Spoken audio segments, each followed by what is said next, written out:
Pasangan ini ingin mati. Menghadapi truk besar yang di depan, pria ini melepaskan sabuk pengaman, langsung berbaring di depan, dan wanita ini menekan pedal gas, minum alkohol.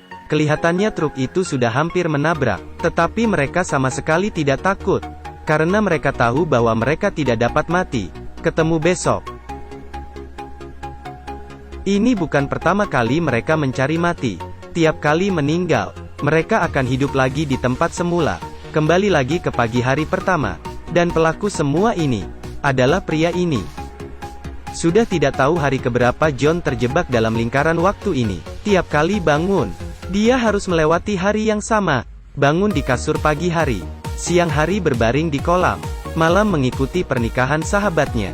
Dia menggunakan lingkaran waktu ini, berkenalan dengan semua orang yang ada di pesta pernikahan, menjadi sahabat dengan mereka. Tetapi di hari itu, dia kenal dengan adik dari pengantin yang bernama Jenny. Padahal dia ingin melewati malam indah bersama Jenny. Tetapi di saat ini, seorang berpakaian hitam muncul dari rerumputan. John segera melarikan diri, membuat Jenny ketakutan. Pria berpakaian hitam itu menusuknya dengan senapan, terkena lutut John. John bersembunyi di belakang batu, berhasil lolos dari orang itu. Terlihat pria itu berjalan menuju gua yang bersinar itu, tidak keluar lagi, dan John yang terluka, juga merangkak ke dalam gua. Jenny datang ingin membantunya, tetapi John menyuruhnya mundur. Dia malah dihisap oleh cahaya gua. John kembali lagi ke hari pertama, bangun di kasur pagi hari, siang hari berbaring di kolam, tetapi tiba-tiba, Jenny tidak tahu keluar dari mana. Seperti orang gila berteriak pada John, "Apa yang kamu lakukan terhadapku?" Ternyata semalam, Jenny melihat John ditusuk oleh pria itu. Dengan penasaran dia mengikutinya. Akhirnya juga dihisap oleh gua yang aneh itu. Apa-apaan?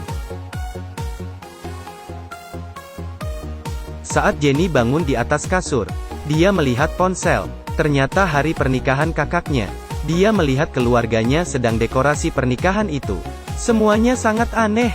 Dia segera mencari John, bertanya kenapa bisa begini, tetapi impulsif tidak dapat menyelesaikan masalah. Jenny pun tenang kembali. Dia mendengar John menjelaskan semuanya. Ternyata gua itu dapat membuat waktu berputar kembali. Awalnya John hanya datang menghadiri pesta sahabatnya. Tetapi karena suka bermain, dia penasaran dan masuk ke dalam gua. Saat bangun lagi, dia melihat bahwa dirinya kembali lagi ke hari itu juga. Dia sadar bahwa jika masuk ke gua itu, waktu akan terulang kembali.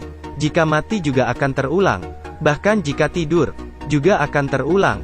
Tidak tahu sudah putaran keberapa kali, John telah menerima pengaturan ini, menyerah untuk kembali ke ruang waktu yang normal. Tetapi Jenny masih tidak mau menyerah. Dia mencari cara untuk keluar dari lingkaran waktu ini. Dia sudah lama tidak tidur. Agar tetap sadar, dia terus minum. Tetapi juga tidak tahan dan ketiduran. Saat dia bangun, kembali lagi ke hari pertama yang menyebalkan itu. Tidak. Jenny tidak percaya. Pagi-pagi dia masuk ke gua itu. Akhirnya berputar kembali lagi. Dia berencana membawa John mati bersama. Menabrak truk, meledak di pesawat. Tetapi ini semua sia-sia. Setelah mati akan bangkit kembali. Kembali ke hari pertama. Akhirnya Jenny pun menyerah. John menghiburnya. Kamu bisa melakukan apapun. Dan tubuh yang tidak akan tua. Apakah kamu tidak merasa bahagia? Jenny melihat John. Sangat khawatir. Apakah dia akan menjadi begitu juga? Di saat ini Jenny teringat. Hari pertama dia bertemu dengan John. Siapakah pria berpakaian hitam itu? John yang awalnya bercanda terus, tiba-tiba menjadi diam. Dia berkata bahwa pria yang membunuhnya itu tidak sengaja dibawanya ke dalam gua pada hari pernikahan sahabatnya. Setelah pria itu terjebak, dia sangat marah. Sering datang untuk membunuh John. Kadang membunuhnya dengan listrik. Kali itu juga untuk melampiaskan amarahnya. Dikarenakan tempat pria itu di kota lain. Jadi lama-kelamaan, pria itu jarang datang balas dendam. Setelah Jenny mendengarkannya, langsung merasa kasihan. Karena ingin menghiburnya, Jenny menemani John, hidup dalam lingkaran waktu. Dilewatinya hari demi hari. Mereka mengerjai orang yang ada dalam ruang waktu. Dan melewati hari ke-100 bersama. Bahkan suatu malam mereka melihat dinosaurus. Mungkin karena kesepian ruang waktu, membuat mereka saling ketergantungan.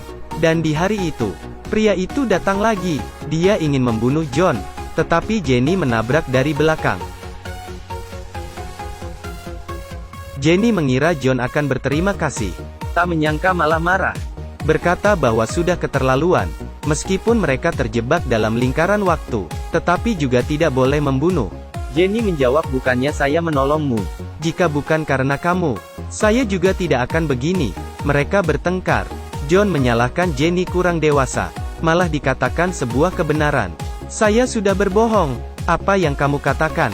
Ternyata, sehari sebelum Jenny masuk ke dalam lingkaran waktu, John sudah kenal padanya. Demi bersama Jenny, dengan lingkaran waktu dia mencari tahu seluruh hobi dan kesukaan Jenny. Jadi mereka dapat bersama. Bukan sebuah kebetulan. Tetapi John sudah mengenal Jenny seluruhnya. Jenny tidak berani percaya. Ternyata John menipu dia. Dia bersumpah akan menjauhi pria ini. Saya akan berusaha keluar dari lingkaran waktu ini. Di saat John kembali sadar, dia melihat Jenny sudah tidak ada di kamarnya. Tidak ada Jenny di samping. Dia kembali ke kehidupan menyendiri, melewati lingkaran waktu hari per hari. Akhirnya suatu hari, John sudah membuka pikiran. Dia mengendarai mobil, berencana mencari pria itu, bertarung dengannya. Tetapi ketika dia datang ke rumah pria itu, sadar bahwa pria itu sudah tidak ingin balas dendam. Meskipun dia membenci John, tetapi di dalam lingkaran waktu, dia sudah melepaskannya. Dia berencana di hari yang sama, menikmati hidupnya. Dia memberitahu John, tujuan lingkaran waktu bukan berbuat sesuka hati, tapi untuk melepaskan obsesi, menemukan tujuan hidupnya. Akhirnya John sadar, dia menyuruh pria itu membunuhnya lagi. Kembali ke hari pertama, ketika bangun kali ini, Jenny di sebelahnya. Dia merasa sangat heran, ternyata semenjak kecelakaan itu, Jenny sudah menemukan cara keluar dari lingkaran waktu. Tiap pagi dia keluar dari kamar, nyalakan komputer untuk mempelajari mekanika kuantum. Dia membaca terus, diskusikan dengan profesor fisika. Jadi tiap kali siklus lingkaran waktu, Jenny menggunakan waktu yang ada menjadi seorang yang pandai. Dia juga pergi memeriksa gua. Bahkan bereksperimen memakai kambing. Jika kambing tidak keluar di hari yang baru, berarti dia sudah berhasil keluar. Jenny memberitahu John, mereka terjebak dalam kotak energi. Dan kotak ini selalu mengulang hari. Memerlukan waktu 3 menit. Jadi di dalam 3 menit itu, mengebom diri dan gua akan memungkinkan keluar dari lingkaran waktu, kembali ke ruang normal. Menghadapi pemikiran yang gila ini, John merasa bahaya. Dia tidak berani setuju. Tetapi Jenny tetap mau mencoba. Akhirnya mereka juga berpisah. Dan di akhir hari itu, Jenny menikmati seluruh acara pernikahan kakaknya. John malah mabuk-mabukan di bar. Di saat ini dia teringat, bar ini terdapat kenangannya dengan Jenny. Jenny yang menemaninya melewati seluruh lingkaran waktu. Malam yang sepi, dia tidak ingin keluar. Bukan karena bahaya, tetapi tidak ingin Jenny pergi. Dia minum yang terakhir kali, mengendarai mobil ke gua. Di saat ini Jenny sudah bersiap. John datang dan meminta maaf pada Jenny. Saya berharap bom ini berfungsi. Tetapi jikalau kamu tetap di sampingku, ini semua tidak berarti. Saya rela mati bersamamu. Juga tidak ingin hidup sendirian tanpamu. John mulai beranikan diri. Karena dia bertemu dengan orang yang pas. Akhirnya dia punya keberanian dan tanggung jawab. Jenny pun terharu. Mereka bergandengan tangan, masuk ke dalam gua. Takut saya tidak bertemu denganmu lagi. Saya juga cinta kamu.